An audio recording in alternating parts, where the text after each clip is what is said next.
idea de que a Embraer lanzaría un avión, una aeronave de pasajeros intercontinental, costuma llamar de Dreamliner, ¿no? Y nos tienen después también otros dos casos que vamos a analizar no seu debido momento, ¿no? Un caso macroeconómico que era do Río San Francisco e o estudo, ¿no? Que é máis de tipo financeiro, que era o estudo do contrato de Neymar, ¿no? Então, hoje vamos nos referir mais especificamente ao caso da indústria de queijo. Qual é a ideia? Bom, a ideia é que, evidentemente, Minas tem uma tradição, não, na indústria queijeira, não é? E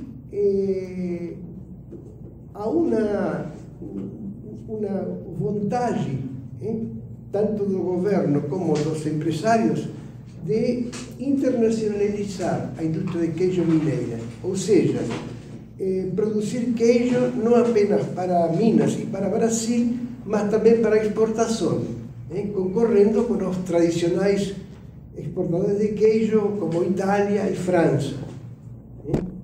Então, é um caso interessante justamente porque ele vai nos permitir nos introduzir na engenharia econômica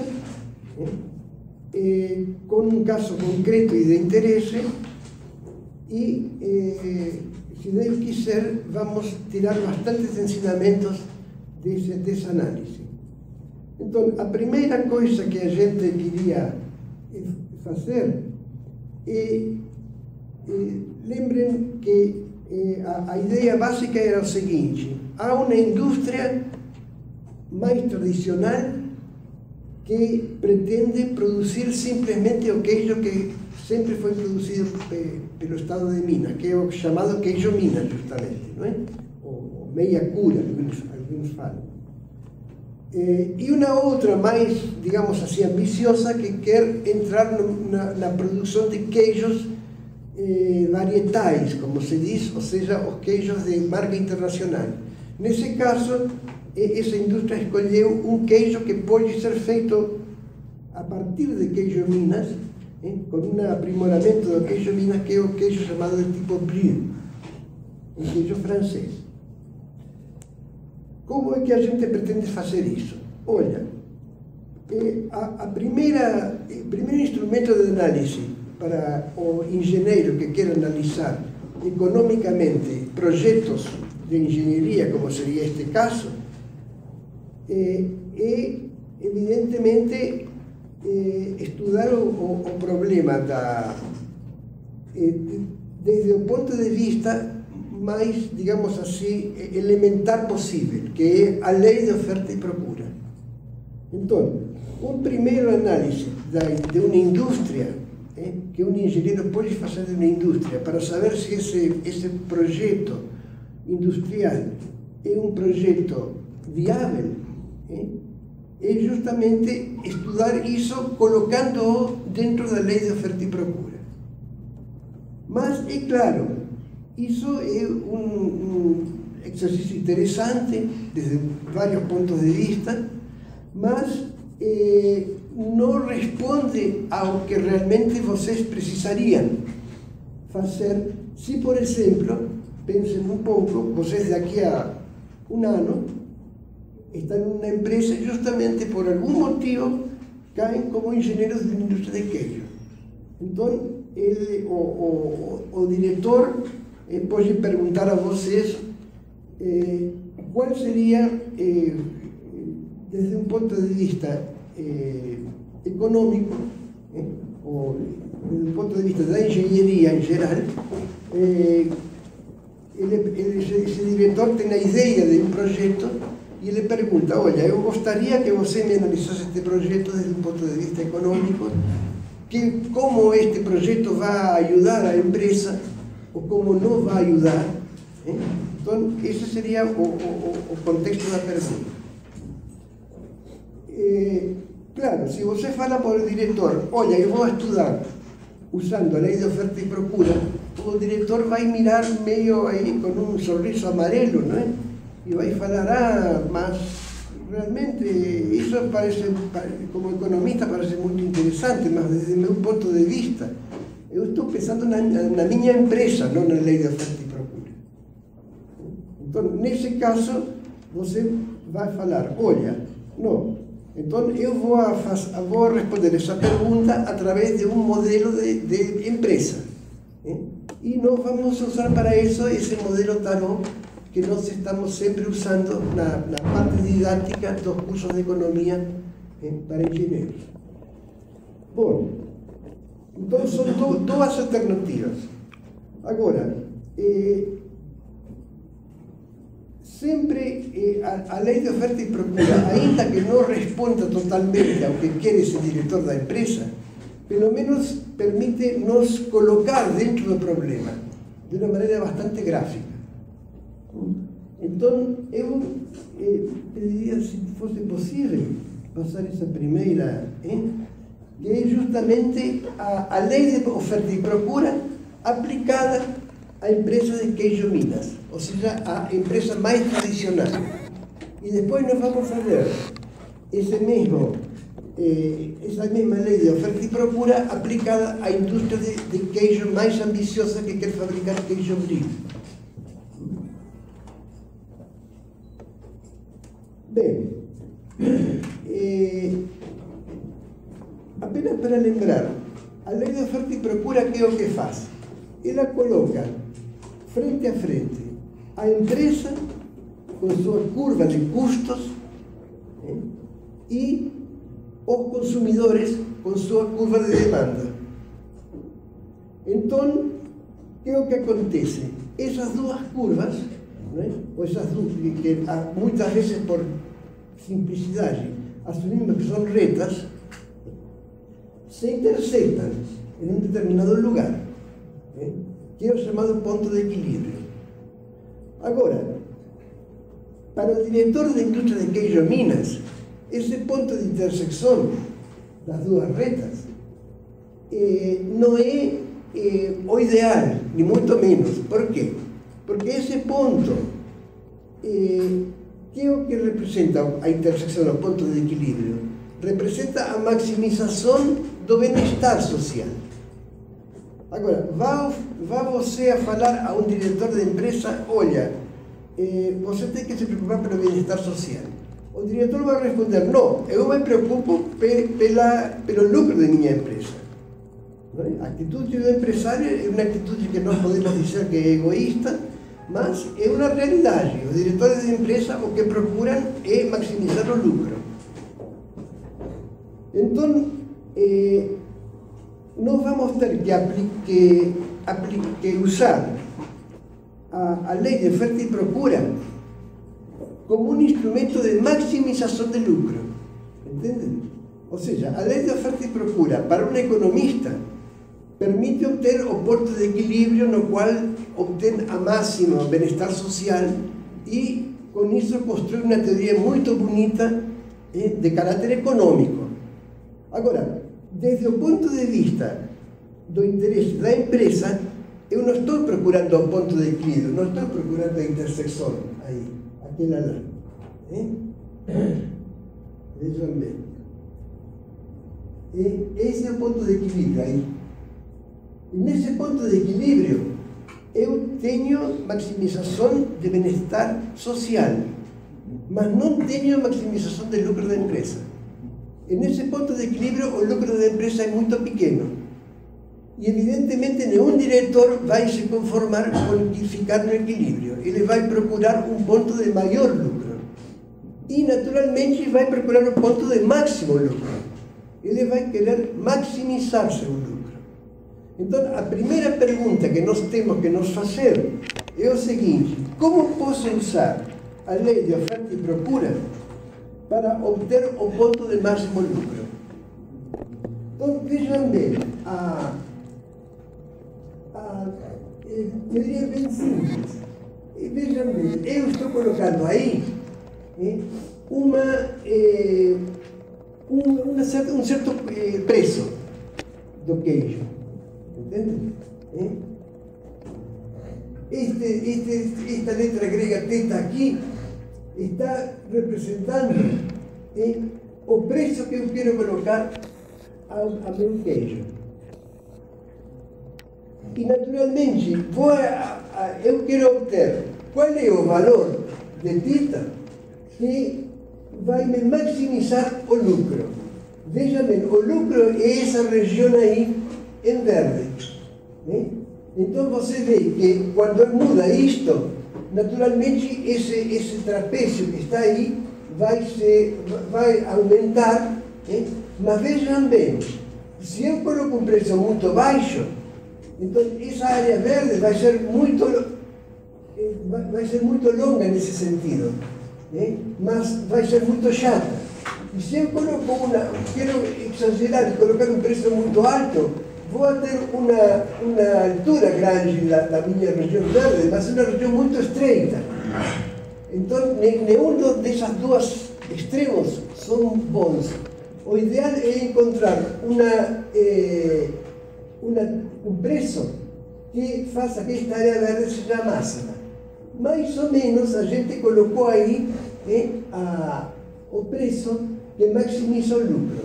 É um valor aí, vocês veem, na minha lei de oferta e demanda, eu tenho uma curva de demanda que começa em 9 aqui, e uma curva de preço que começa em 3 aí. Então você vê que vou ter que colocar meu preço mais ou menos no meio dos dois, em um ponto estratégico que me consiga maximizar a área verde. Se eu converto isso em fórmulas matemáticas, o que eu vou poder fazer? Olha, primeiro, o V, que seria o lucro, vai ser a semissoma das duas alturas do trapézio, multiplicado pela sua base, que é isto aqui. Então, eu coloquei aí a semissoma, coloquei aí a base, que é aqui, esse valor aí, esse, e modifiquei um pouco para conseguir levar, vejam bem. Aí nós teníamos que recorrer à teoria de máximos e mínimos. Vejam bem, eu sempre termino colocando esta função V como um produto. Aqui está o preço menos um valor, aqui está um valor menos o preço. Então, estes valores que estão aí, esse aí, e esse outro lá, 9 e 27 não sei quanto, são os valores extremos. Então, para colocar no meio desses extremos, eu faço a semissoma também deles. Ou seja, eu deduzo, ou obtenho, a partir da teoria matemática, o fato de que o preço que me maximiza o lucro vai ser a semissoma destes valores que aparecem aí. 15 cêntimos, 45 cêntimos, desculpen, e 9. Então, fazendo estas 27 cêntimos mais 9 dividido 2, vai dar 45 cêntimos, ou seja, 3 cêntimos. Um preço pertinho de 7. Então, com esse preço, colocando para o queijo Minas um preço de 7, ou próximo a 7, eu consigo maximizar o lucro da empresa. Então, eu posso dar a meu diretor uma resposta, embora não muito satisfatória, mas uma resposta razoável. Posso dizer, olha, eu usei a lei de oferta e procura, maximizei o lucro e encontrei que para maximizar o lucro eu tinha que vender meu queijo Minas a esse preço de 6 e 3 cêntimos. Perfeito. A mesma coisa eu posso fazer com o queijo brie. Então nós podemos passar agora a essa outra que está aí. Veja bem, qual é a diferença aqui? Com o queijo brie eu tenho melhor demanda, porque os caras que vão querer comprar queijo brie vão ser os caras mais conhecedores de queijo, normalmente com maior renda. Então você vê que antes era 9, agora foi para 15. Mas Mas também o preço aumentou. O preço, em vez de sair de 3, agora sai para de 6. Por quê? Porque eu preciso de mais equipamentos, de mais mão de obra, mais especializada, para fabricar esse queijo especial. Mas, em última análise, meu problema é o mesmo. Eu tenho uma curva, uma reta de demanda, eu tenho uma reta de oferta, e tenho também, naturalmente, um ponto de equilíbrio, que já sabemos que não a diretor não interessa, e tenho que encontrar agora um preço do queijo brie que maximize esta área verde. Então, o que eu tenho que fazer é exatamente a mesma coisa, matematicamente. Encontro V, que é a área de trapézio, coloco essa área na forma de preço menos uma certa coisa, mas uma certa coisa menos preço, e o preço tem que estar no meio destas duas, ou seja, semissoma das duas, e me vai dar agora um preço de 78 cêntimos, ou seja, um pouco mais de 11. Então, vocês veem que para maximizar o lucro, eu vou ter que vender o queijo Minas próximo a 7. E o queijo brie próximo a 11. E vou ter dois valores de lucro. A área verde anterior e esta área que está aqui. Que você vê que é maior. Se a gente faz as contas, você vai ver que a área do queijo brie dá alguma coisa da ordem de 23, desculpa, enquanto a área no queijo Minas ficava em 10. Perto de um pouco mais de 10. Então, com o queijo brie eu consigo um fluxo de caixa de 23 por ano, e com o queijo Minas consigo um fluxo de caixa de 10 e alguma coisa por ano.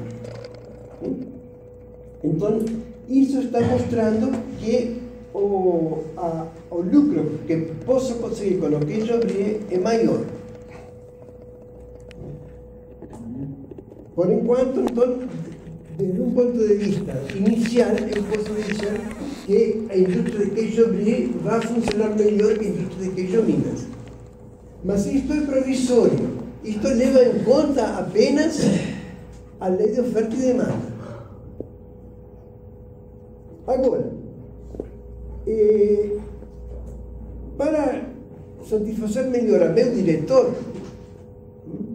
eu tenho que pensar em um modelo de empresa, ou seja, em fazer de novo este cálculo, mas em vez de usar a lei de oferta e demanda, que é oferta e procura, que é um modelo econômico muito elementar, em vez de usar esse modelo, vou tentar usar um modelo de empresa.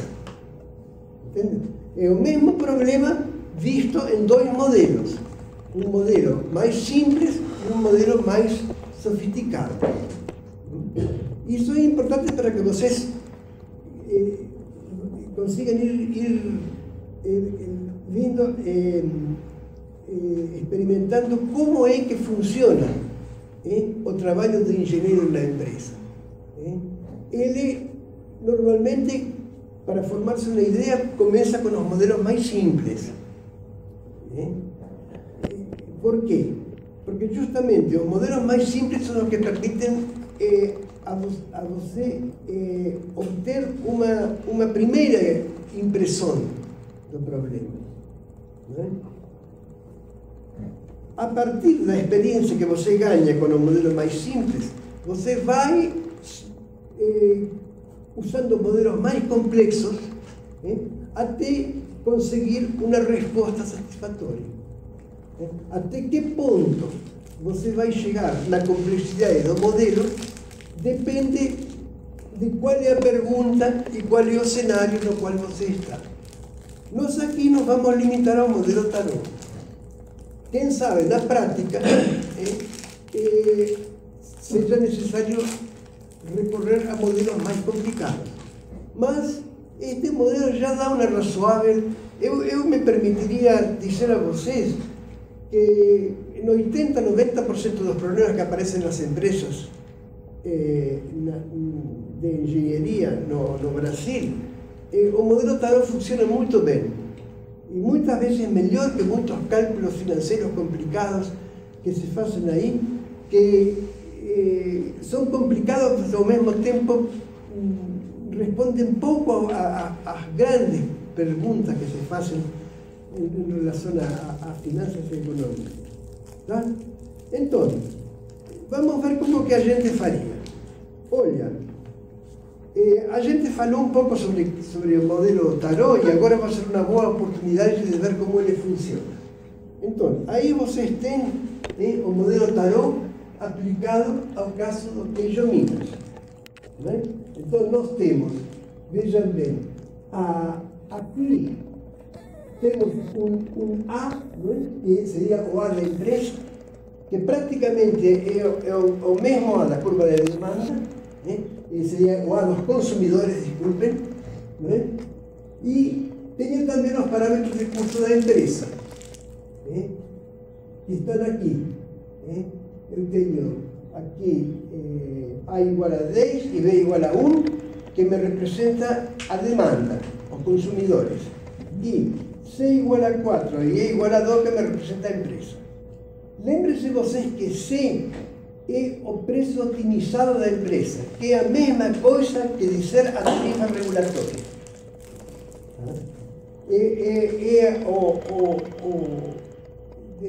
Desde um ponto de vista prático, vocês podem ver o C como o custo de produção da empresa quando ela está na melhor forma possível.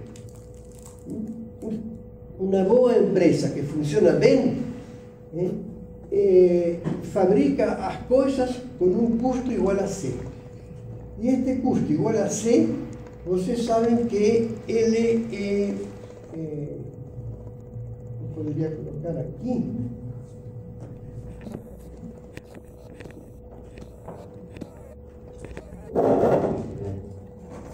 Esse preço C,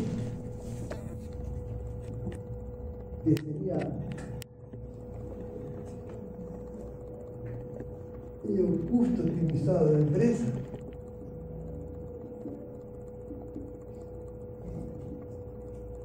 é formado pela parte proporcional, que é, e depois aparece aqui um preço que responde à financiação da empresa, que é 2 vezes P multiplicado pela taxa de remuneração do investimento da empresa, que nós chamamos de TRI, elevado a 1.000. Tá?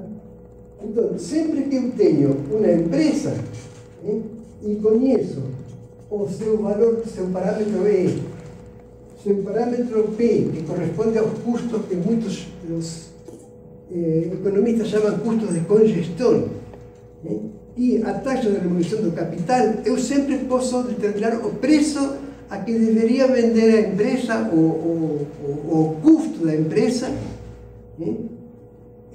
quando ela está funcionando bem. É um pouco mais complicado, mas desde um ponto de vista prático, vocês podem pensar dessa maneira. Se é o custo de uma empresa que funciona bem, que equilibra seus investimentos, que cuida de seus custos, de suas despesas, esse tipo de coisa. Bom, então, com esse critério, eu consigo, então, desenvolver o diagrama tarot da empresa. E aqui está, não vamos entrar na teoria, mas da mesma maneira que eu calculei o preço que maximiza o lucro usando a lei de oferta e procura, eu posso fazer a mesma coisa sobre o modelo tarot. Ou seja, no modelo tarot, em vez de V, eu tenho EVA. Por quê? Em um caso tenho simples lucro. No caso do modelo tarot, eu tenho o lucro econômico, ou seja, tenho o que muitos chamam de valor adicionado, valor econômico adicionado. Valor econômico adicionado, que seria Economic Value Added, tem as sigla EVA, não é? Por isso é o nome EVA que está usado hoje em dia nas finanças. Significa Economic Value Added. Digamos assim, parecido, mas diferente do lucro. Então, em termos práticos, você pode pensar no seguinte: olha, para um economista puro, se fala de lucro. Para um cara de empresa que está trabalhando com teoria de valor, se usa o EVA. Mas, no fundo, é a mesma coisa. Quando vocês calculam um V, ou calculam um EVA, vocês vão estar procurando o quê? Procurando o benefício da empresa, lucro. Então, como eu falei, é possível, usando as equações do Tarot, também encontrar qual é o preço ao qual eu vou conseguir maximizar meu EVA. E nessas condições, eu vou chegar à conclusão de que o máximo EVA que eu posso conseguir com a indústria de queijo Minas é 5,94. Lembram que usando a lei de oferta e procura, eu encontrava como 10,23. Agora caiu para 5,94. Por que caiu tanto? Porque a lei de oferta e procura não leva em conta o financiamento do capital. É uma lei mais elementar, é uma lei que digamos, por assim dizer, é anterior à ideia de que uma empresa trabalha com capital e que tem que financiar o capital. Então, por assim falar, a despesa de capital na lei de oferta e procura não aparece. Mas, entretanto, aparece sim no modelo Tarot, que é um modelo que reflete melhor a realidade da empresa. Então, por isso que caiu. Então, vejam bem, o que eu consegui até agora? Consegui aplicar a minha indústria de queijo Minas. Por um lado, apliquei a lei de oferta e procura. Encontrei que devia vender a um certo preço e obtinha um certo lucro, de 10,2. Agora, não conforme com essa lei de oferta e procura, que é sim, uma lei econômica pura, muito elementar, eu tentei resolver o mesmo problema usando o modelo Tarot. Um modelo mais próximo a que é realmente na prática uma empresa de queijo. Então, aplicando isso e aplicando a mesma teoria, como está aí acima, aliás, aparece aí maximização de EVA com investimento otimizado. Então, essas mesmas equações que vocês antes tinham, me dá aqui como eu consigo maximizar o EVA.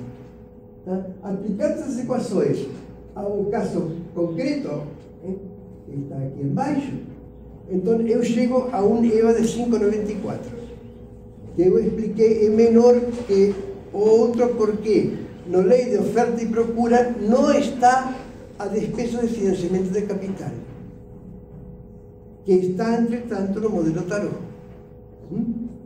Então, vocês veem como é que a gente vai... eu vou resolvendo como engenheiro, digamos, iniciante da empresa, eu vou melhorando a minha resposta.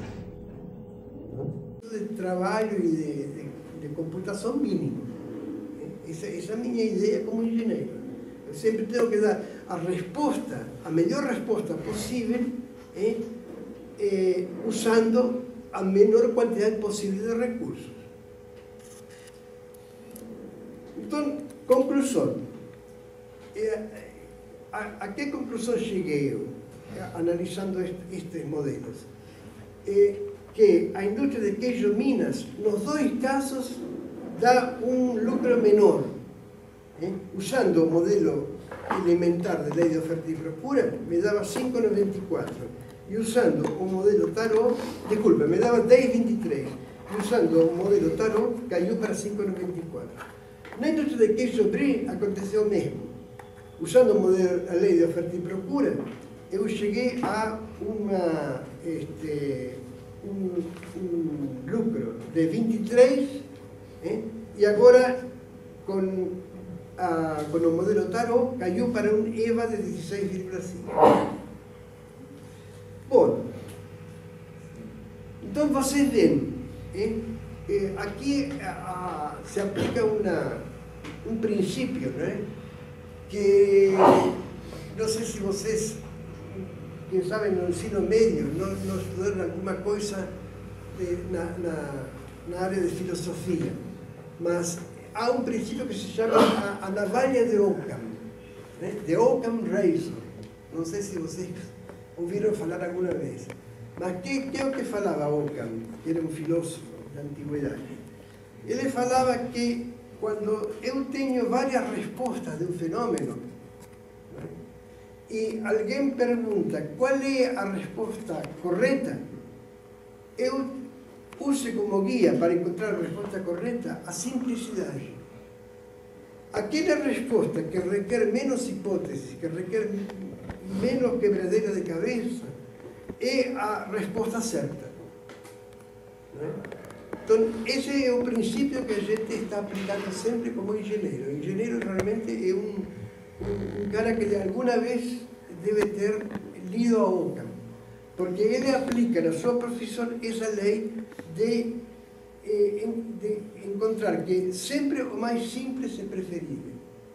Não porque dê a melhor resposta, é porque, digamos assim, representa o melhor compromisso entre a simplicidade do meu modelo e a complexidade da realidade. Essa é a situação. Então, vocês veem,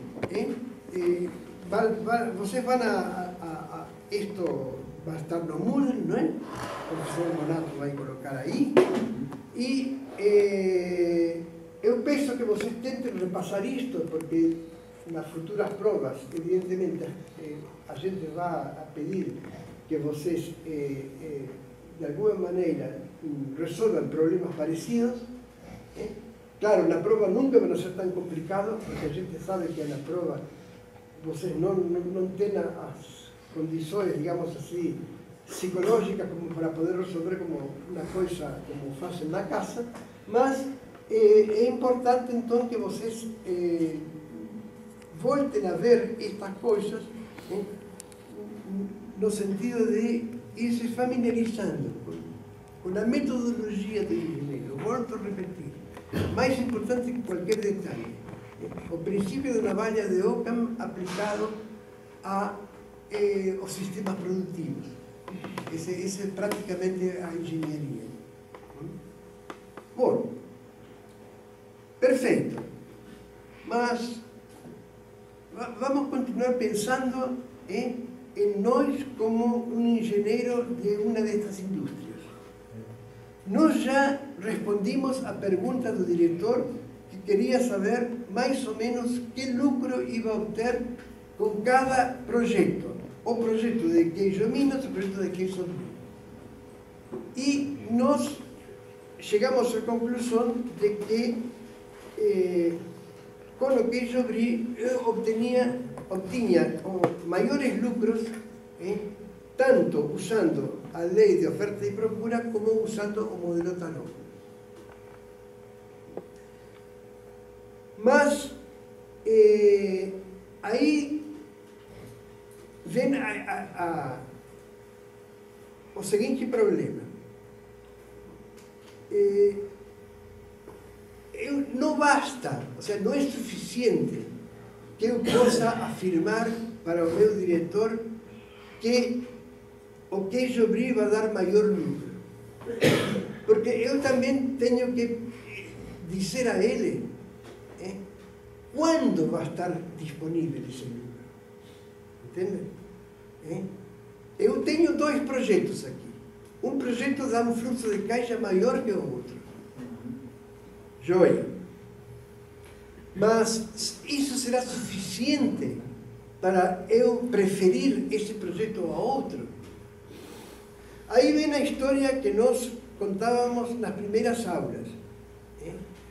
O efeito do tempo. Em economia, o tempo é uma variável de extrema importância. Por quê? Porque o ser humano manifesta sempre uma tendência a preferir aquele dinheiro que está próximo daquele dinheiro que está longe no futuro. Essa preferência temporal pelo dinheiro influi profundamente nas decisões que toma esse diretor. Ou seja, se esse diretor simplesmente tomasse sua decisão de montar a indústria de queijo brie porque encontrou que essa empresa dá mais fluxo de caixa, ele estaria ignorando um princípio básico da economia e das finanças, que é o impacto do tempo no fluxo de caixa. Pense no seguinte: qual destas duas empresas vocês imaginam que conseguirá ser montada e começar a produzir realmente e começar a ganhar dinheiro? Qual seria a que pudesse fazer isso mais rápido? O queijo Minas ou o queijo brie? Pensem um pouquinho.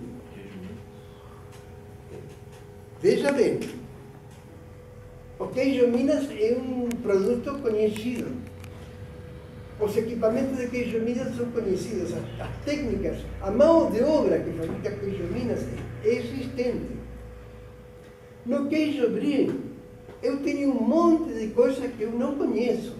Eu sei que é um queijo que se vende muito bem, no pão de açúcar você paga R$50 por ou R$60 por um queijo brie, contra 20 de um queijo Minas. Mas, vamos dizer, não estamos, digamos assim, preparados já para produzir queijo brie. É necessário treinar mão de obra, é necessário comprar equipamento, quem sabe, fora do país, porque aqui ainda não se fabrica. Ou seja, vamos tropeçar com todas as dificuldades de uma indústria incipiente. Então, cabe prever que o fluxo de caixa do queijo brie, que é maior, vai demorar mais em começar que o fluxo de queijo Minas. Então vou ter que comparar um fluxo grande, demorado, com um fluxo pequeno, imediato. E a decisão vai estar justamente em dois fatores, como nós vamos ver. Um é quanto é a demora. Será, por exemplo, que eu vou ter que esperar 10 anos para produzir queijo brie? Será que em um ano eu consigo? E, segundo lugar, qual é a taxa de preferência temporal pelo dinheiro? Essa taxa é de 10%, 20%, 1%? Porque parece natural pensar o seguinte: quanto maior a taxa de preferência, mais importante vai ser a demora que vai sofrer o fluxo de caixa de brie. Em um universo, em um país com taxa pequena, a demora não é tão importante como num país em que a taxa é elevada. Então, vocês já podem começar a pensar como engenheiros com pensamento econômico, o seguinte raciocínio: olha, é muito importante, para eu poder realmente afirmar que uma indústria é melhor do que a outra, analisar o problema já não usando modelos estáticos, ou seja, que não levam em conta o tempo. Eu tenho que agora introduzir nesses modelos a passagem do tempo. E aí é que eu vou realmente a poder resolver. Então, vejam bem,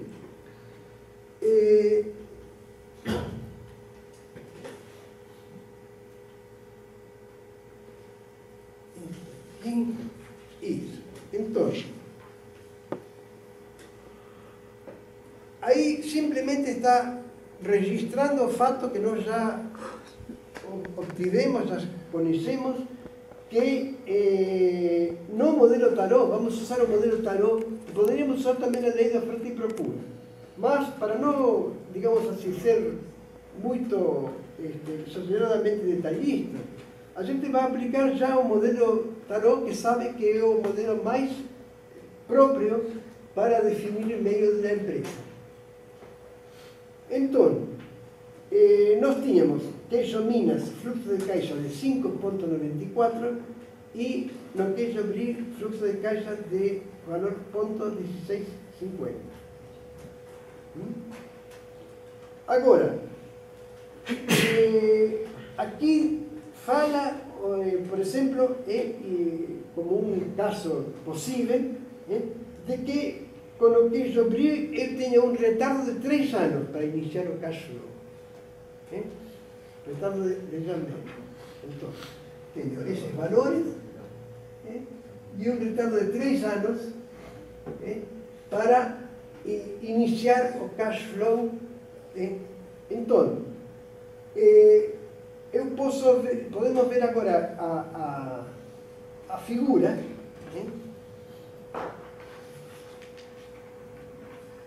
Isso, essa figura aí mostra o seguinte, veja bem. Aqui em vermelho está o fluxo de caixa de queijo Minas. Em vermelho pelo estado de Minas. 5,94, fluxo pequeno, mas imediato, começa no momento presente. E em verde está o queijo Brie, fluxo de caixa 16,5, quase 3 vezes maior, mas com 3 anos de demora. Então, eu tenho que comparar esses fluxos. E a pergunta, então, agora, vejam bem, quer dizer o seguinte: com o queijo Minas, eu vou começar a produzir riqueza antes, mas vai ser pouca riqueza por ano. Com o queijo Brie, eu vou produzir muita mais riqueza por ano, mas retardada 3 anos. Então, é lógico pensar que, ao princípio, nos primeiros anos, o queijo Minas vai estar ganhando, porque começou a produzir fluxo de caixa antes. Por exemplo, no ano 1, está aí, mais ou menos por aí estaria o ano 1. Aí, você vê que o fluxo de caixa ainda não existe do queijo Minas. Então, aqui tenho um valor, que é esta curva que me vai dando o valor presente do fluxo de caixa. No primeiro ano já está aqui, do queijo Minas, e esta outra está em zero, ainda nem começou. No ano 2 também a mesma coisa, no ano 3 a mesma coisa. No ano 4, você vê que já começou o fluxo de caixa do queijo Brie, então esta curva é mais rápida, cresce mais rápido que esta. Porque isto é maior que esta. Então, cresce mais rápido, mas ainda, e você vê que em um determinado momento, que depois vamos ver que no cálculo nos dá que são 5 anos e 1/5, ou seja, 5 anos e 3 meses, mais ou menos, vai se interceptar. Para qualquer momento posterior a 5,2, o queijo Brie agora está ganhando do queijo Minas e vai ganhar para sempre. Então, conclusão: quando eu tenho duas empresas que produzem fluxo de caixa diferentes e se iniciam esse fluxo de caixa em datas diferentes, a empresa mais rápida, por assim falar, a que mais rapidamente começa o fluxo de caixa, começa ganhando, mas a outra indústria começa posteriormente, mas vai mais rápido, sube mais rápido. Então, que conclusão eu tenho? Tenho que esta ganha até que se interceptam e a partir daí ganha sempre a outra empresa. Então, a grande pergunta é o seguinte: quanto tempo eu preciso esperar para que a indústria Brie tenha produzido mais que a indústria Minas? e o resultado que nós já vimos de 5,2 anos. Como é que eu cheguei a esse resultado?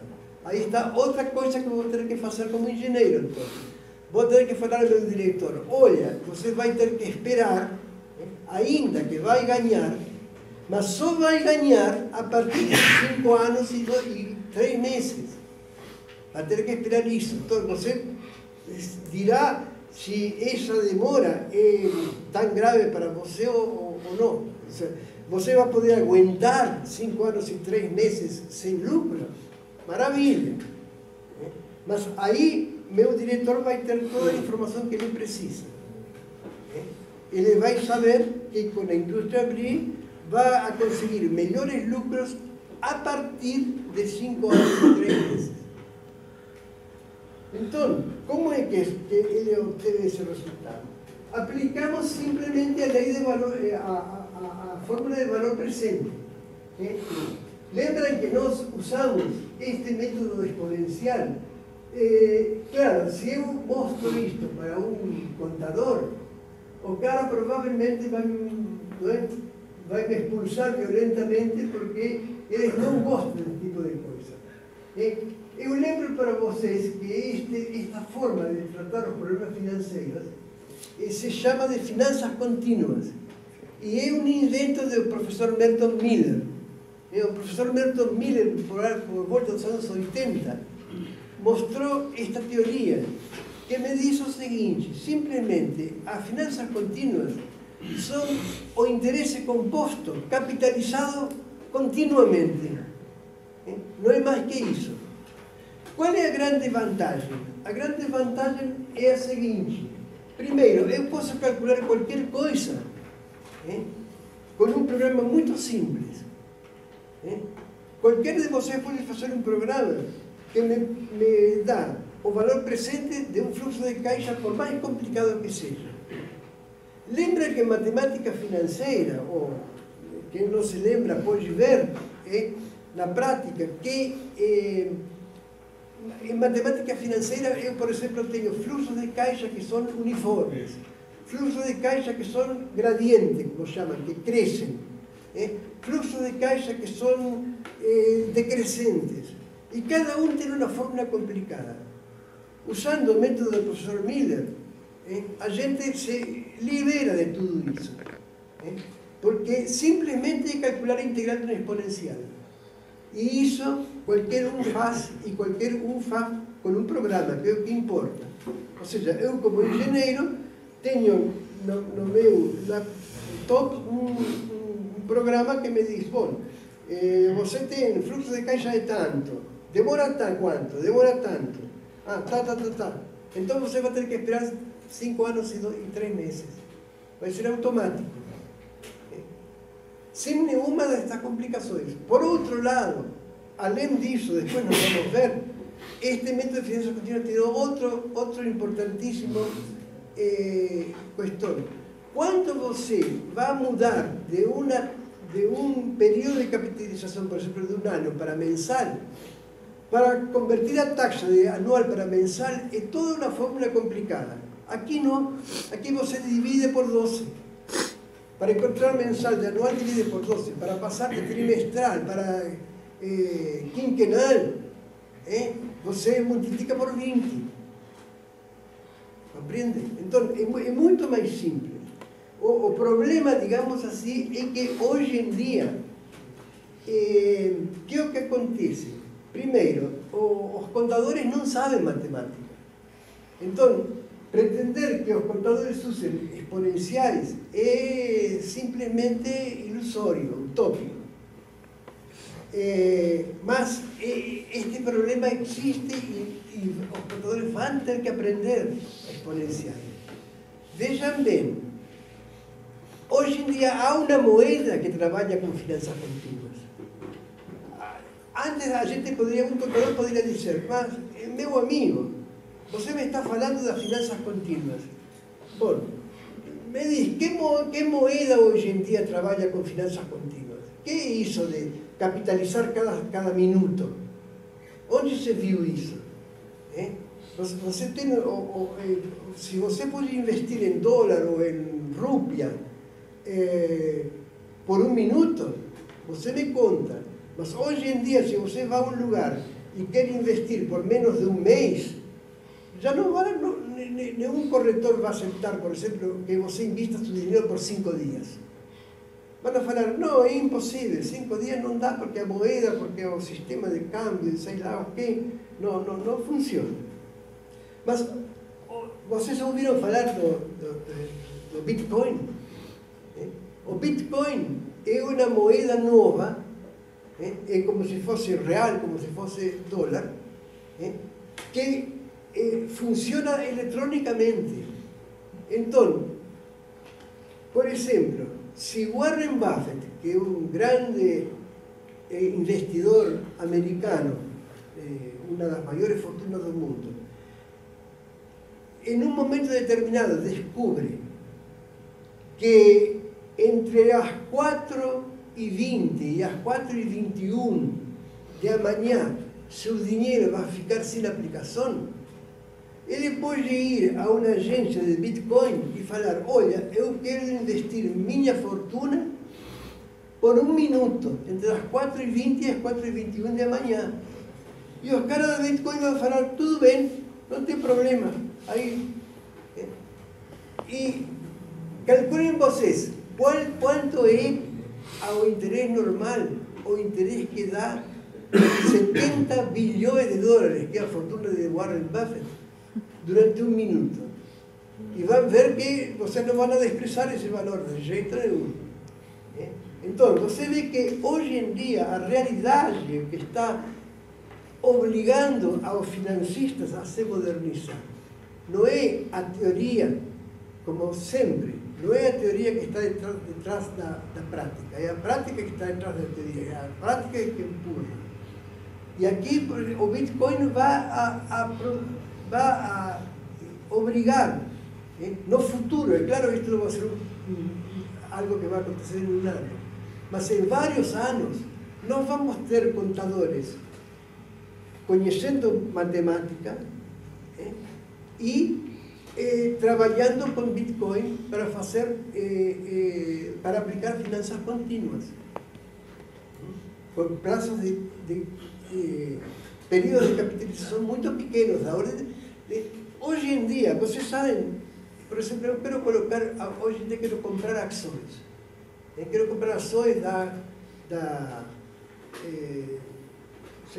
Home Depot, que é uma empresa que fabrica muebles para residências nos Estados Unidos.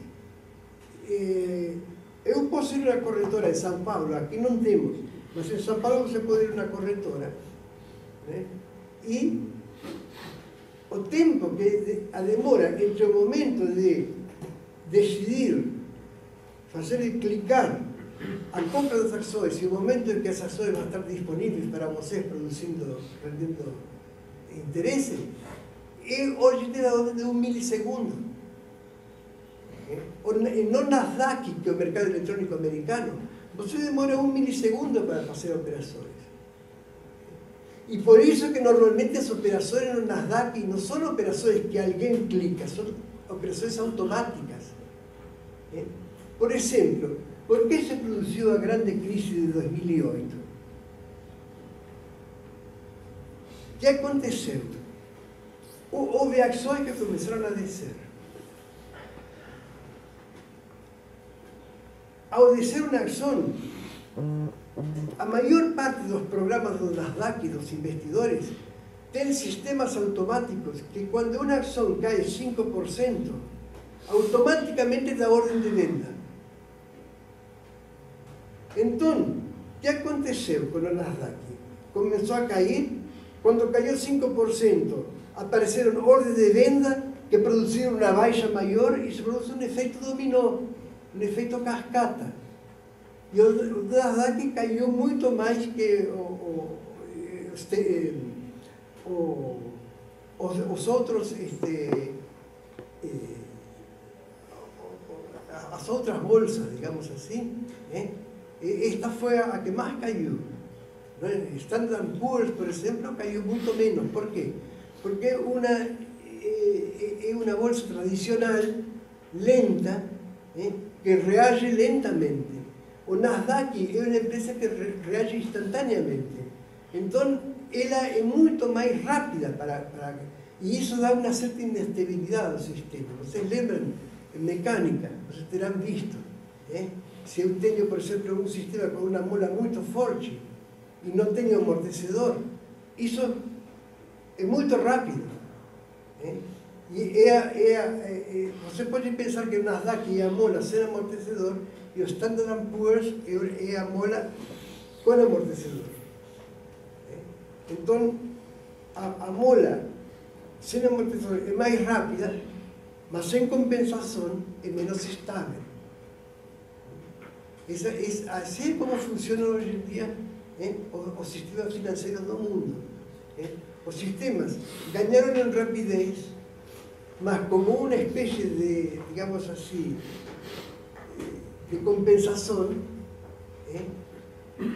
ganharam em inestabilidade. Ou seja, os sistemas econômicos hoje em dia são mais rápidos, mas ao mesmo tempo mais inestáveis. Se eu pudesse fazer um sistema econômico que fosse rápido e ao mesmo tempo estável, não estaria aqui, evidentemente. Estaria disfrutando de um iate em qualquer lugar aí. Mas essa é a história que está aqui. Então, volto a repetir. Que é o que a gente fez então, hoje? Em primeiro lugar, analisamos um caso de um dos 4 casos, ou iniciamos o estudo de cada um dos 4 casos, porque já falamos, cada caso se estende indefinidamente, sempre há perguntas, sempre há coisas que surgem de um caso que provocam novas perguntas e requerem novas respostas, e isso não tem fim. Mas qual foi nosso caso aqui?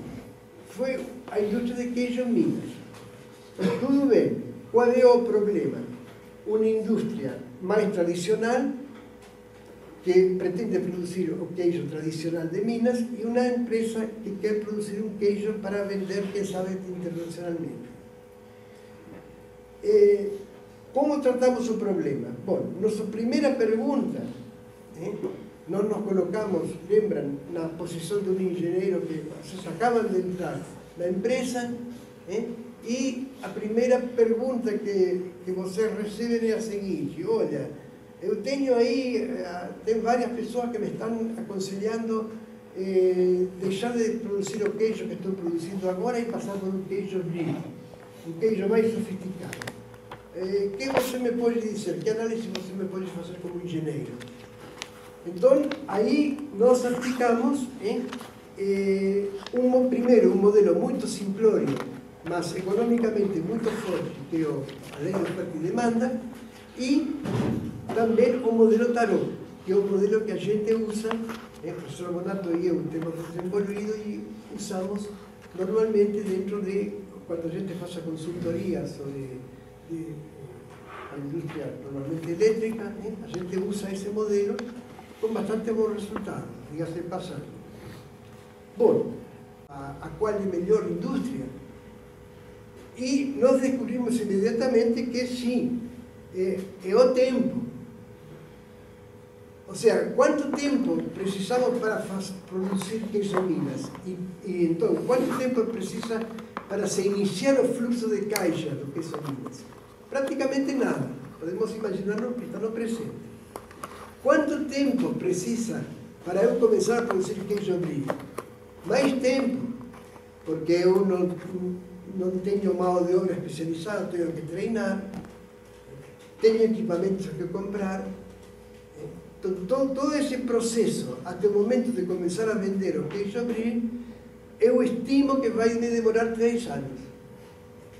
Então, agora tenho um problema mais concreto e mais preciso, digamos assim, mais realista, que é o seguinte: dados o fluxo de caixa de 5,94 de queijo Minas e 16,5 de brie, e dado o retraso de 3 anos que vou ter na produção de queijo brie, qual é melhor? Então, aí a pergunta qual é melhor se converte em uma coisa um pouquinho mais complicada. Por quê? Porque eu sei que, fatalmente, um belo dia, o queijo brie vai ganhar do queijo Minas, porque tem mais lucro por ano. Só que vai demorar em função dessa demora de se instalar o fluxo de caixa. Então, eu tenho que poder dizer ao meu diretor, olha, você vai ganhar com o queijo brie, mas, para poder começar a ganhar, para ter o primeiro tostão de lucro, você vai ter que aguardar 5 anos e 3 meses. Então, você tem que se preparar para isso. Você vai dizer, se eu posso aguentar, é preferível abrir. Se eu não posso aguentar tanto tempo, então a resposta correta é o queijo Minas. Então você vê que minha resposta é agora mais condicional. A resposta é, a melhor indústria é queijo brie, sempre que, com tal que, eu possa aguentar 5 anos e 3 meses sem benefícios. E assim, então, é que mais ou menos nós vamos, funciona, digamos assim, o método de casos. Você vê, sempre há perguntas que eu, de alguma maneira, nós vamos tentar o quê? Antecipar as perguntas que vocês vão a receber quando estejam trabalhando com engenheiros. Essas perguntas que envolvem aspectos econômicos. Claro que aqui não vamos resolver o problema, por exemplo, dizer o seguinte, olha, quanto custa a bactéria que produz a fermentação e que produz aquele gosto especial que tem o queijo brie? Não sabemos. Isso é um problema, digamos assim, do Departamento de Gestão de Recursos Naturais, não é? Mas, no aspecto econômico, ou seja, não no tecnológico, mas sim no econômico, a resposta está dada. Como engenheiro, volto a repetir, nós temos 2 braços. Este braço vai me responder ao econômico e este braço vai responder ao tecnológico. Neste curso, pretendemos ensinar como você usar a mão esquerda. Os outros cursos são cursos onde você aprende a usar a mão direita. Mas, no fundo, o engenheiro é só um. Bom, então... Eu posso... sim. Talvez... Certo. Seria interessante. Aqui, no cálculo do valor presente, tem uma expressão que talvez eles não sejam muito familiarizados, né? Pode ser que no exercício para casa ou na avaliação vocês precisem usar esse conceito aqui, ó. Você poderia explicar um pouco melhor essa fórmula aqui, ó? Isso é uma perpetuidade, né? 5,94 e por que aqui é uma constante menos uma exponencial e aqui é uma exponencial menos uma exponencial? Certo. Eu acho que nós temos um material, o senhor mesmo já disponibilizou para eles, mas talvez eles não tenham olhado ainda, das finanças contínuas. Eu tenho lá no quadro. Certo. E, veja bem, se eu tenho um fluxo de caixa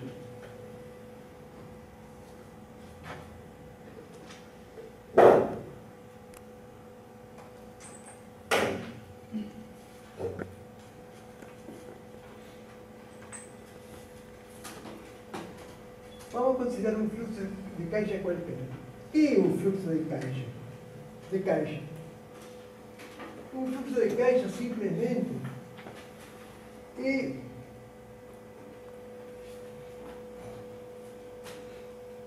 um pagamento, né, que se faz, em vez de fazer de forma concentrada, né, o fluxo de caixa é um pagamento estendido a um certo intervalo. Por exemplo, aqui tenho começo do tempo na data T1 e até a data T2, você vê que eu tenho uma função do tempo que está definida neste intervalo. Né? Então, que é esta função φ de t? É um conceito igualzinho que o conceito de velocidade. É a velocidade com que acontece o pagamento. Entende? O pagamento em dinheiro é esta área. Que seria o quê? Seria a integral de T1 a T2 de φ t de t. Esta é a quantidade de reais que foram pagos no intervalo T1 a T2. E que resultam de uma velocidade de pagamento variável que durou desde T1 a T2. Então, logicamente, quanto maior a velocidade, você pode pensar, por exemplo, isto como reais por minuto, a velocidade você sempre está medindo de forma média, de quilômetro por hora, usa uma hora, pode falar de metros por segundo. Então, aqui é a mesma coisa. Isto se mide em quê? Em reais por unidade de tempo. É a unidade de φ de t. Então, é a velocidade de pagamento. O ritmo de pagamento, como vocês quiserem. Agora, o que acontece? Este valor que está aqui, que é a quantidade de reais que foram pagos, não me dá uma ideia do mérito que tem este fluxo de caixa para um financista. Por quê? Porque esta fatia está aqui. Tem, quem sabe, o mesmo valor que esta outra. Está aqui. Mais ou menos eu procurei dois valores iguais. Então, esta fatia, que seria os reais pagos durante um minuto neste ponto, são os mesmos reais pagos em um minuto desde este ponto. Entretanto, esses reais não são pagos no mesmo momento. Então, quer dizer que, em termos de preferência de um financista, estes reais valem mais que estes, são preferidos a ele. E isso se manifesta através de famoso interesse composto. Mas o professor Miller, em vez de pensar em um interesse composto, ele pensou em um sistema no qual cada fatia desta, em cada intervalinho elementar diferencial t, eu vou ter diferentes fatias, e então ele pensa que cada fatia vai dando seu interesse. Então, o que é o que acontece? Como posso calcular o valor presente? Então, isto aqui seria o que muitos financistas chamam de valor nominal. Ou seja, o que está nomeado. O que aparece nas cédulas, que quando me pagam, eu junto, as cédulas marcam tanto. Agora, o valor presente é o verdadeiro valor que tem este fluxo de caixa levado até igual a zero. Porque, teoricamente, eu posso levar esse valor a qualquer lugar. Eu posso projetar este fluxo de caixa a um tempo U qualquer, por exemplo, a tempo por aqui. E vai ter um certo valor. É o valor que é equivalente, ou seja, eu posso dizer que se eu coloco aqui um pagamento concentrado que equivalha a valor de φ de t projetado sobre U, os dois me são indiferentes. Tanto faz eu ter um pagamento concentrado aqui igual ao valor do fluxo projetado sobre U. Agora, logicamente, para não complicar, os financistas convêm em usar como data en vez de cualquier U, usar la data cero. O sea, siempre se proyecta sobre el presente, sobre la data cero. Entonces, ¿cuál sería el valor presente? Olha, yo tendría que pensar que cada fatia, o sea, voy a tener aquí, vamos a pensar, fatia esta, f de t diferencial t.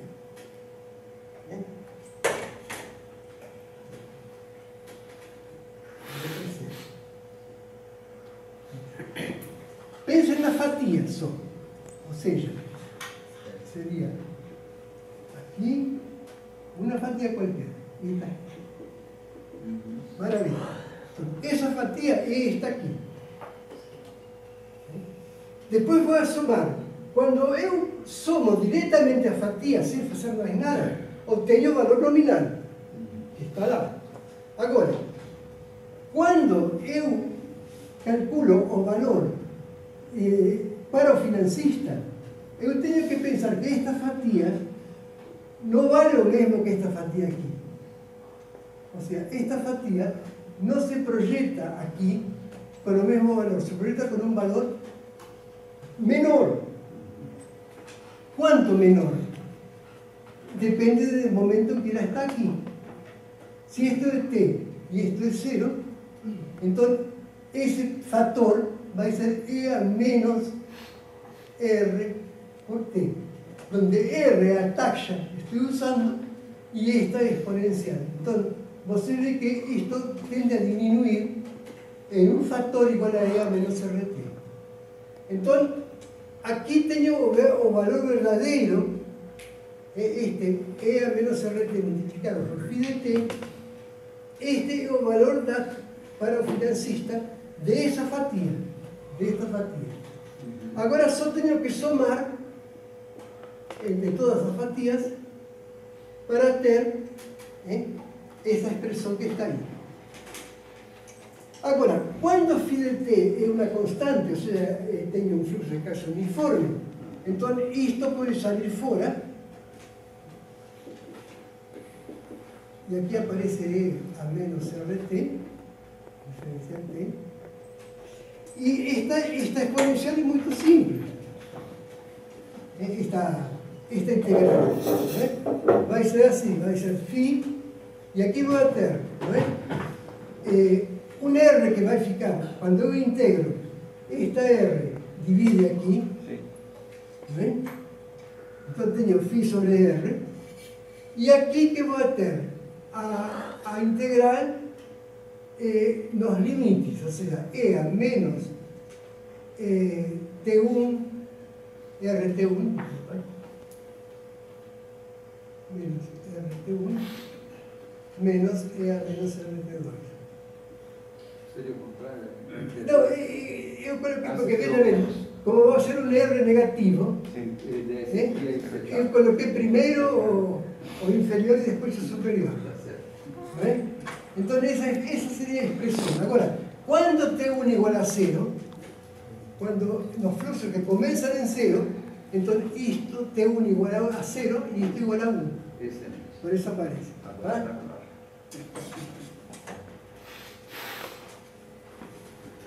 Beleza.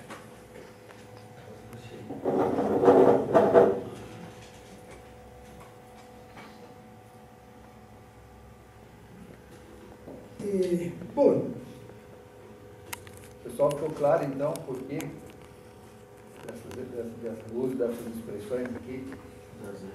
É importante vocês realmente entenderem isso. Eu sugiro que vocês tirem foto disso daqui, ó. Eu vou tirar e coloco nas notas de aula para vocês. Esse conceito é importantíssimo. E não tem nos livros. E vai cair na prova.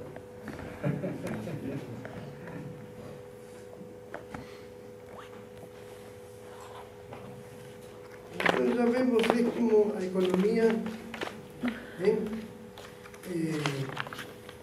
e a finança funcionam. Claro que há essa briga, não, entre as finanças e a economia é famosa, não é? Tem aquela história do financista tipo Warren Buffett, não é? Esse financista que virou rico, não é? Só que é um cara completamente improvisado, ele de economia não sabe nada. Então apresentam ele um economista, sendo um professor ali. Então o financista olha o cara com sua roupa meio já moída, não? E fala: olha, e como é que você, sendo tão inteligente, não conseguiu ser rico? E aí o economista fala: olha, e como você, sendo tão rico, não conseguiu ser inteligente?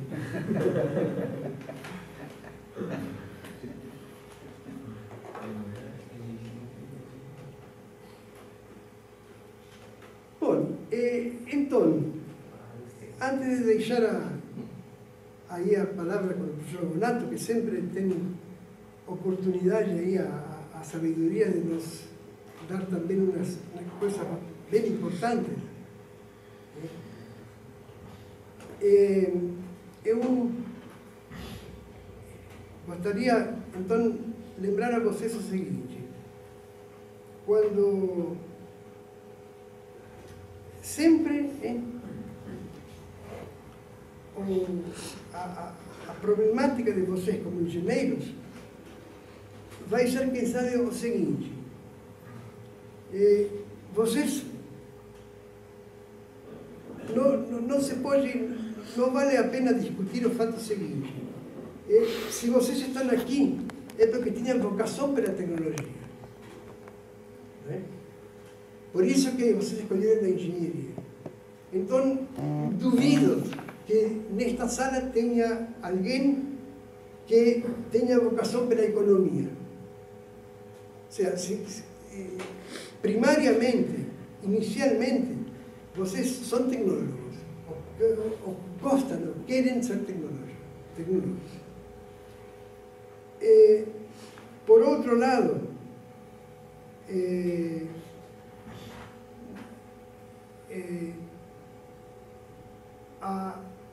quando a gente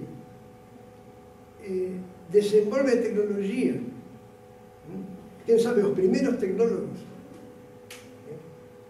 só ponhamos um exemplo, o caso de Diesel. Diesel foi um engenheiro alemão que descobriu uma coisa extremamente revolucionária, que foi o seguinte: lembram que no motor a gasolina o grande problema dos carros é sempre o fato da explosão, da contra-explosão que dá quando o carro tem muita compressão, porque a gasolina, quando é comprimida, tende a explodir. E ele descobriu o seguinte: bom, se eu consigo combustão de gasolina por compressão, por que não usar diretamente a compressão em vez da faísca?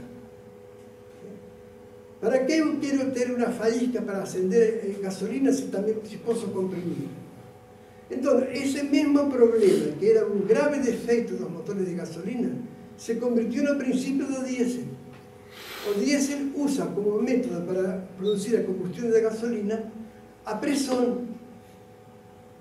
Cuando a presión en los motores de combustión de gasolina é um defeito. O que era um defeito se convirtió em uma virtude. Ele tinha a melhor ideia do mundo. Vejam bem, uma ideia dessas não ocorre para uma pessoa em 100 anos, nem uma pessoa em 1 milhão. Ou seja, como tecnólogo, Diesel era uma maravilha. Entretanto, ele não sabia economia. Lutou toda a vida para encontrar um financiamento para seu produto. Terminou entrando em uma série de coisas tão complicadas que um dia sumiu de um barco e até agora se fala que foram os donos dos carros, os produtores de carros de gasolina que mataram a ele. Mas na verdade é muito mais simples. Ele era um grande tecnólogo incapaz que não sabia economia, ou que não quis aprender economia. Então, pensem vocês no seguinte, vocês, é verdade que vocês têm vocação pela tecnologia, e é muita honra, ou seja, não tem por que se envergonhar, nem muito menos por isso. Mas, ao mesmo tempo, vocês não devem ser como dizem. Por quê? Porque faltou a ele esse elemento, esse pequeno elemento, que se ele tivesse sabido um pouco de economia, quem sabe a história seria diferente para ele. Por quê? Porque justamente ele complementou, ele descobriu muito amargamente que a melhor tecnologia é inaproveitável, é inviável sem o aspecto econômico. Então, não tem por que renegar de sua vocação pela tecnologia, mas tem que aceitar que um pouquinho de economia faz que a melhor tecnologia possa passar de um fracasso para um sucesso. Simplesmente isso, é como o fio da balança. A economia é o que distingue um pouco de economia, não precisa ser muito. Você não precisa ser economistas, mas precisam sim ter um pouco de habilidade de aplicar a economia para mostrar como uma tecnologia se converte em algo economicamente viável. Essa é a ideia básica. Então, essa é a tecla que a gente quer sempre bater. Esse pouco de economia que a gente tem que saber, ainda que a gente goste muito da tecnologia e veja essa economia como digamos assim, uma necessidade desagradável, mas não deixa de ser necessidade. Então, não tem por que gostar da economia. Simplesmente saber usá-la, e, com isso, você vai fazer a diferença entre um engenheiro, quem sabe, entre um diesel e o que seria diesel se tivesse feito esse pequeno esforço de estudar economia. Acho que vou deixar o professor Bonato. Então, muito bem. Nós temos a Juliana hoje como a nossa câmera UNA, né? Então tá já, Juliana. A gente pode encerrar aí. O Lucas e o Thales também acompanhando.